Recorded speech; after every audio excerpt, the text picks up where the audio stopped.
हमने तीनों निर्दलीय विधायकों ने 22 तारीख को अपना इस्तीफा सौंपा था स्पीकर साहब को, और स्पीकर साहब को हमने अपना इस्तीफा सौंप दिया था। और 23 तारीख को हमने जो है पार्टी ज्वाइन कर ली थी, भाजपा पार्टी भी हमने ज्वाइन कर ली।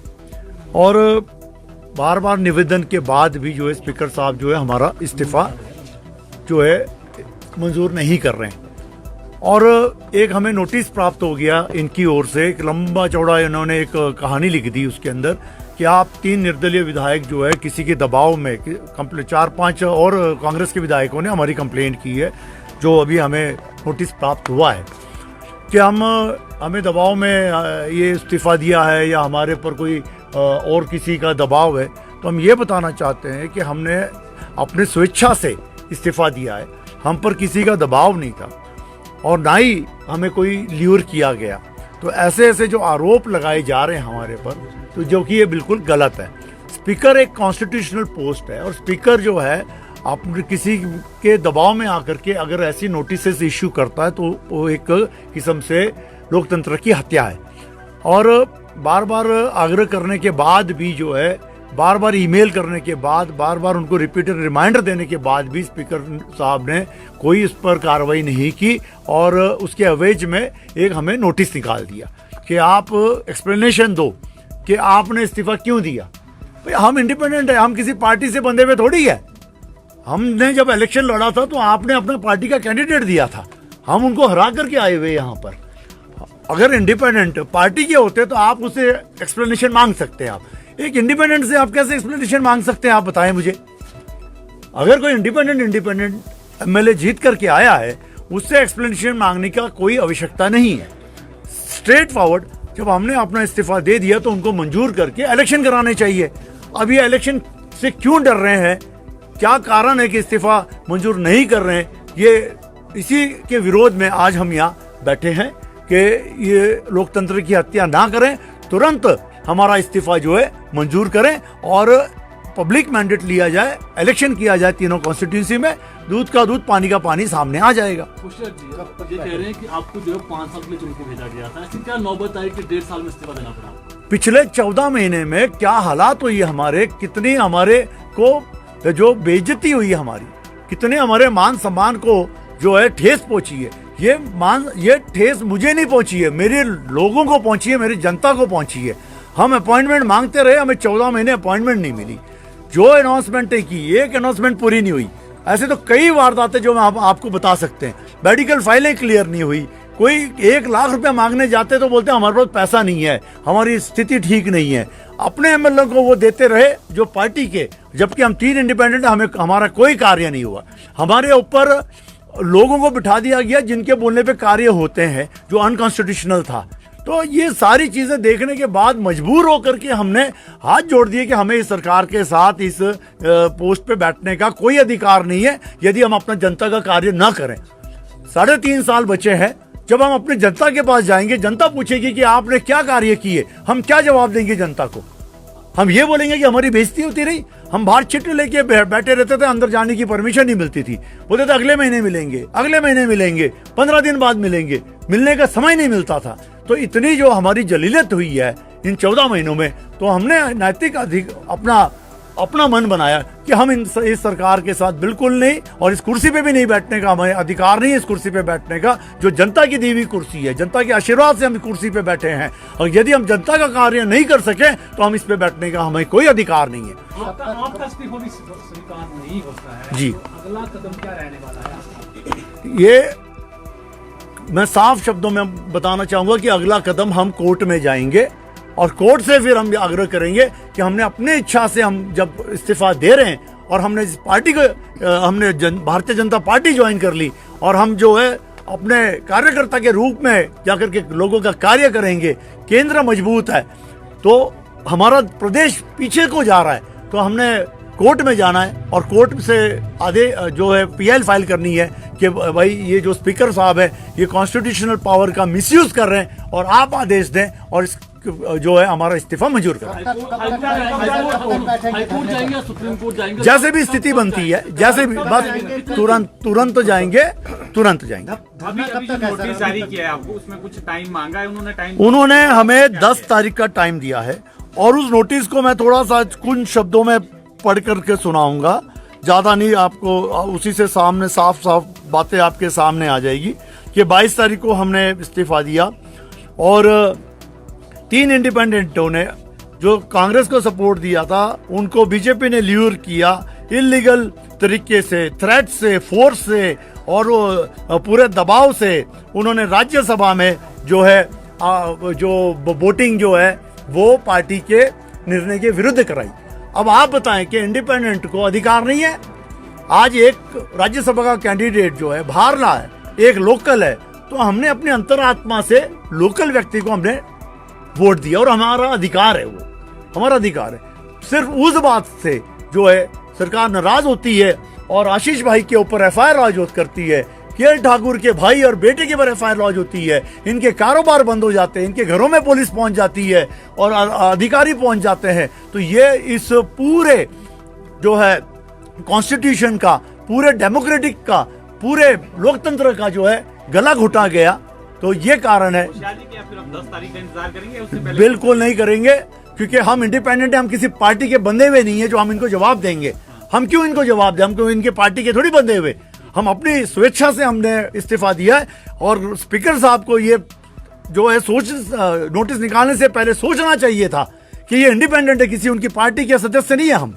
कब तक धरने पे बैठे कोर्ट में रहेंगे कब जाएंगे? कब तक जाएंगे? सर हम अगले जल्द से जल्द जैसे भी कब तक बैठे रहेंगे? धरने में सर आज हम बैठेंगे, हम ज्यादा से ज्यादा समय आज धरने पे बैठेंगे और आपके सभी चैनलों के माध्यम से हम पूरे हिमाचल को ये मैसेज देना चाहते हैं कि देखिए किस तरह ये सरकार लोकतंत्र का गला घोट रही है, किस तरह जो है हम लोगों को जो है प्रताड़ित कर रही है, किस तरह हमारी कॉन्स्टिट्यूंसी के लोगों को प्रताड़ित कर रही है।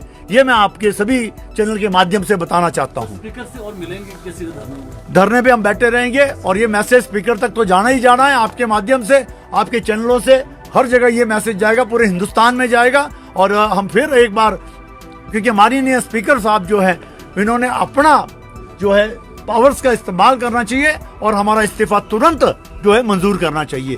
क्यों डर रहे हैं हम नहीं जानते। केएल ठाकुर जी, आप भी बैठे हैं और जिस तरह से होशियार जी ने कहा कि कई तरह के प्रेशर भी बनाए जा रहे हैं, आपको क्या लगता है, क्या पीछे सोच लग रही है, क्या वजह क्या लग रही है, क्यों इस्तीफा स्वीकार नहीं कर रहे हैं? बिल्कुल ठीक कह रहे हैं। होशियार जी ने बताया कि हम जो 3 निर्दलीय विधायक है, हमने अपनी मर्जी से, स्वेच्छा से विधानसभा के सदस्य से इस्तीफा दिया 22 तारीख को।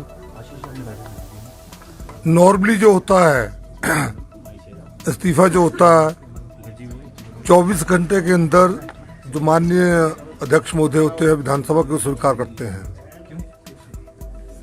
और करना चाहिए, क्योंकि संवैधानिक पोस्ट है। हम बहुत मान सम्मान करते हैं अध्यक्ष महोदय का, परंतु साथ में बड़ा दुख है कि इसको बिना मतलब से एक राजनीतिक रंग दिया जा रहा है। ठीक है, हम मानते हैं स्पीकर भी एक पार्टी से होते हैं पहले, जब विधानसभा का अध्यक्षों को बना दिया जाता है तो वो सब सदस्य जो होते हैं सबके संरक्षक बन जाते हैं। ये हमेशा एक हिस्ट्री बनेगी, हिस्ट्री बनती है कि किस स्पीकर ने विधानसभा का स्पीकर रहते हो क्या क्या कार्य कैसे किए हैं। जो पहले उनका कार्य उस पर मैं प्रश्न नहीं करना, अच्छा कार्य वो अच्छा वो सहयोग दिया उन्होंने, परंतु अब अचानक हमें नहीं समझ आता क्यों ऐसा वो कर रहे हैं। ठीक है, उनको जितना करना चाहिए तो उन्होंने कर लिया। 1 हफ्ता हो गया,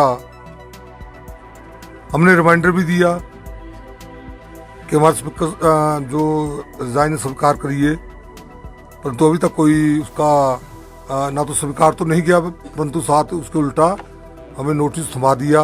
उसमें जैसे होशियार जी ने बताया कि उसमें अलग अलग बातें हैं कि आप प्रेशराइज हो रहे हैं, आपको राज्यसभा में ऐसे वोट डालिए, आपने आपको इलेक्ट किया गया, ये किया वो किया गया।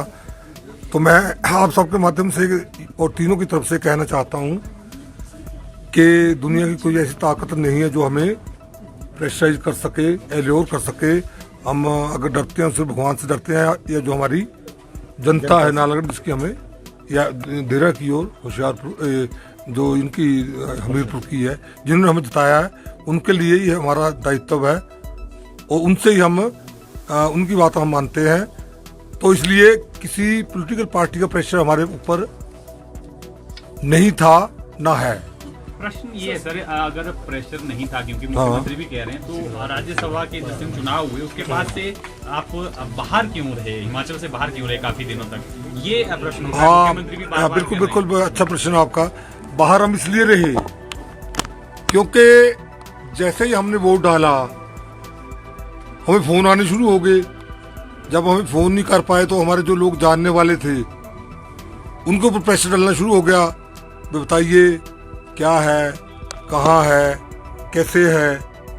जब ऐसी बातें हुई तो हमने सोचा ये तो, हमने वोट डाला, हमने उस टाइम ये नहीं सोचा कि ऐसा होगा कि इतना प्रेशर डालेंगे, ऐसा इतना पीछे पड़ेंगे हमारे।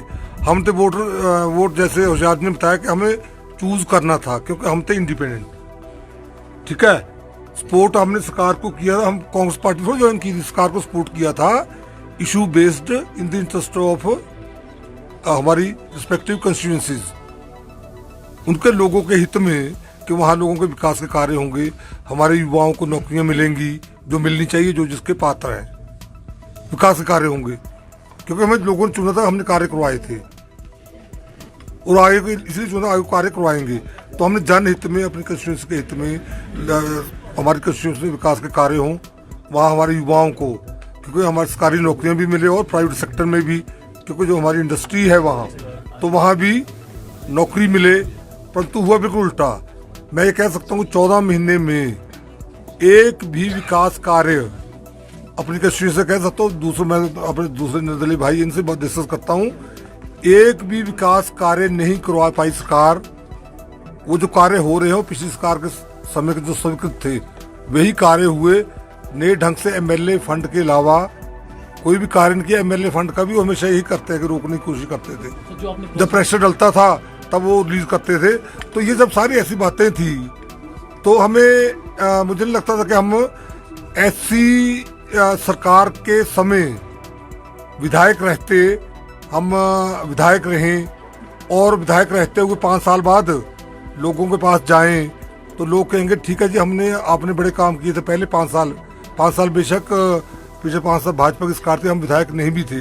होशियार जी जो थे, अपने आशीष जी थे, ये एक्टिव थे, मतलब पॉलिटिकली विधायक नहीं थे परंतु लोगों का काम करवाते थे सरकार से उस टाइम।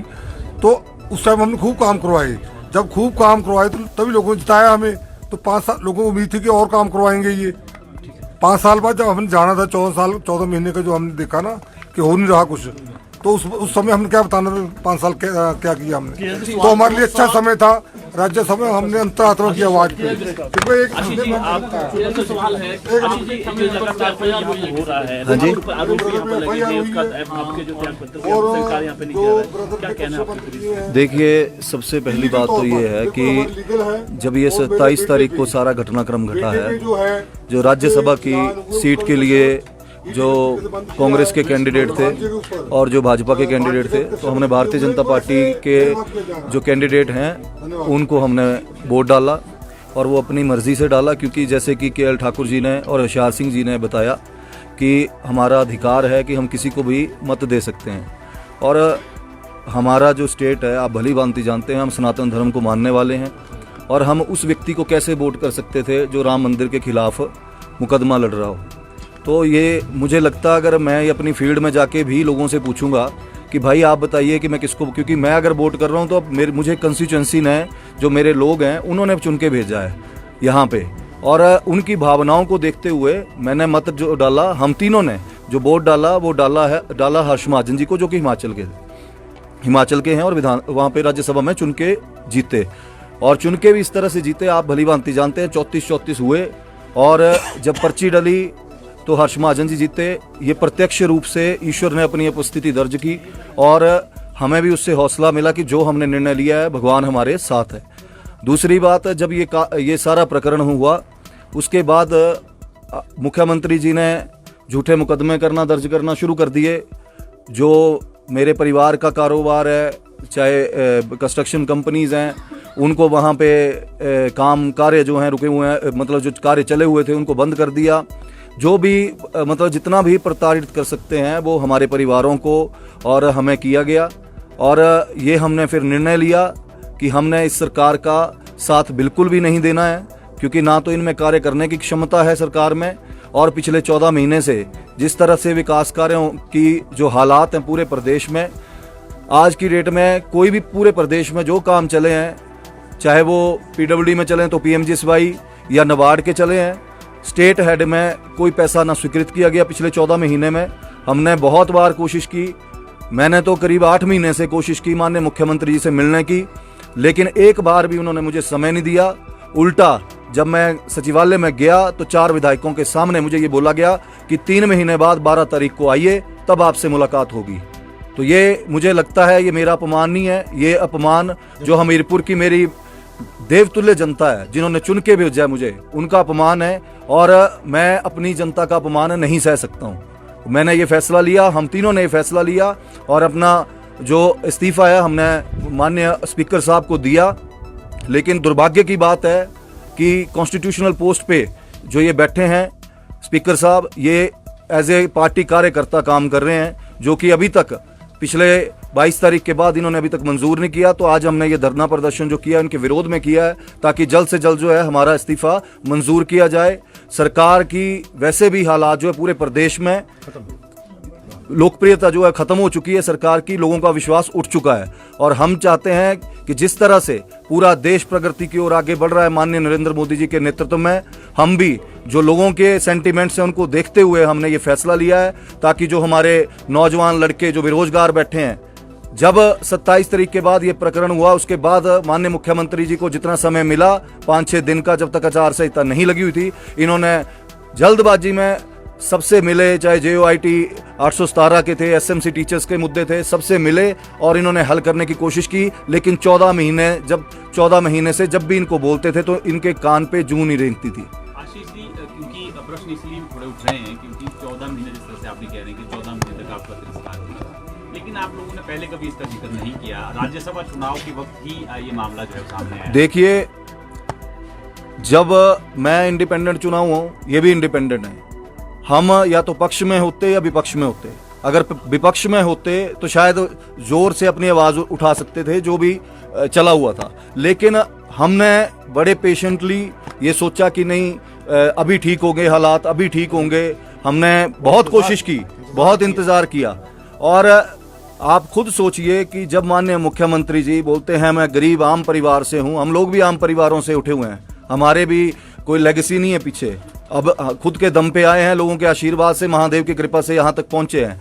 लेकिन जो गरीब परिवार से व्यक्ति अगर इतने उच्च पद पे बैठता है और इतना अहंकारी हो जाता है कि वो लोगों से विधायकों से मिलना जो 1 लाख लोगों को रिप्रेजेंट कर रहे हैं उनसे मिलना भी उचित ना समझे, तो मैं समझता हूं वो लोकतंत्र की हत्या तो अगर किसी ने की है इस प्रदेश में तो मुख्यमंत्री जी ने की है। और जब ये राज्यसभा के चुनाव हारे, मैं तो समझता हूं कि नैतिकता के आधार पे इनको इस्तीफा देना चाहिए था, और इन्हीं की पार्टी को कोई और लीडर अगर कोई, शायद मैं समझता हूं कि अगर किसी और को ये बनाते तो ये स्थितियां तब भी सॉर्ट आउट हो सकती थी। लेकिन तब भी इनको इतना मोह है इस कुर्सी से कि ये कुर्सी डूब जाए लेकिन ये छोड़ेंगे नहीं। धन्यवाद। मामला भी दर्ज हुआ है सरकार को गिराने का, षड्यंत्र का आरोप उसमें लगे हैं। मैं पहली बार चुना हुआ विधायक हूं, ना तो इस तरह की राजनीति मुझे करने आती है, ना ही इस तरह के मेरे संस्कार हैं कि मैं इस तरह की खरीद फरोख्त की राजनीति में जाऊं।